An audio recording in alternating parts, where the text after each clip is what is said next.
What if I told you that one of the darkest Viking secrets has nothing to do with warriors, battles, or bloodshed on the open sea, but with what they did behind monastery walls, specifically to Christian nuns, acts so disturbing that even medieval historians hesitated to record them? Let's go back over 1,000 years to the moment Viking longships appeared on the horizon and terror followed. The year is 793 AD.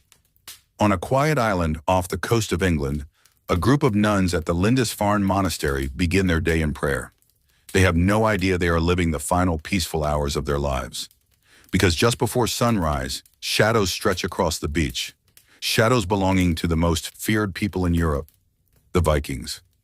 The nuns hear a horn, not a church bell, not a call to prayer. This sound is ancient, guttural, and filled with violence. When they look outside, they see longships cutting through the water like knives. Panic spreads instantly. These women have taken vows of purity, silence, devotion, but they have never been trained for survival. Historical records describe what happened next as a storm descending upon lambs. The Vikings crash into the monastery, breaking doors, smashing crosses, tearing through every holy symbol they see. They weren't just looters. They hated Christianity. To them, this new religion was an insult to their old gods. The monks were killed immediately, but the nuns, the Vikings, kept them alive for something else. In Norse culture, capturing women was considered a form of victory. It meant wealth, power, and dominance.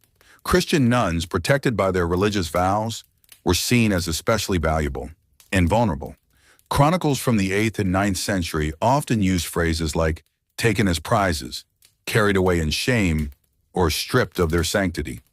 Medieval writers avoided graphic detail, not because nothing happened, but because what happened was too horrifying to describe openly. One of the darkest accounts comes from the monastery at Paris in 845 AD, when Ragnar Lodbrok's men raided the city.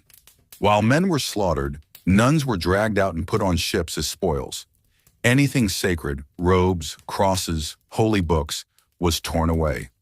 The Vikings mocked their vows of chastity, claiming that the gods were punishing them for trying to deny nature. And it didn't end there. The nuns taken from monasteries were either forced into slavery, sold in markets, or taken as concubines. For Vikings, women were currency. A nun could be traded for weapons, livestock, silver, or land. In the slave markets of Dublin, York, and Hedeby, Christian women were among the most expensive captives. One chilling account describes a group of nuns who tried to escape by hiding inside a storage cellar during a raid. When they were found, instead of killing them, the Vikings locked them in their own chapel for 2 days, mocking their prayers, refusing them food, and forcing them to listen to the screams of others taken outside. The psychological torment was as brutal as the physical. At the monastery of Ely, a written testimony claims that the Vikings defiled the house of holy women, a phrase medieval scribes used when describing acts of extreme violation without writing them directly. The nuns who survived were forced to walk barefoot behind the warriors as they marched back to their ships, a public humiliation meant to show that even God's servants were powerless. Why were nuns targeted so brutally? Because in Viking belief, Christianity threatened their culture. Raiding monasteries wasn't just about silver and gold. It was about destroying the symbols of a religion that tried to replace their gods. And taking nuns was the ultimate insult to Christian men. It showed that even their purest women could not be protected. But here's the part people don't talk about. Not all nuns died as victims. Some eventually adapted to Viking society. A few learned Norse, some were traded far across Europe, and some even lived long enough to see Christianity rise again in Scandinavia, long after their captors were gone. By the late 900s, many Viking leaders had converted to Christianity. The same warriors who once burned monasteries would one day build churches. But the trauma left behind, especially what was done to Christian nuns during early raids, became a silent part of European history, hidden between lines, disguised in metaphors, and softened in chronicles. Because the truth was too dark to write down plainly. And that truth is this. When Viking ships appeared on the horizon, they didn't just bring axes and fire.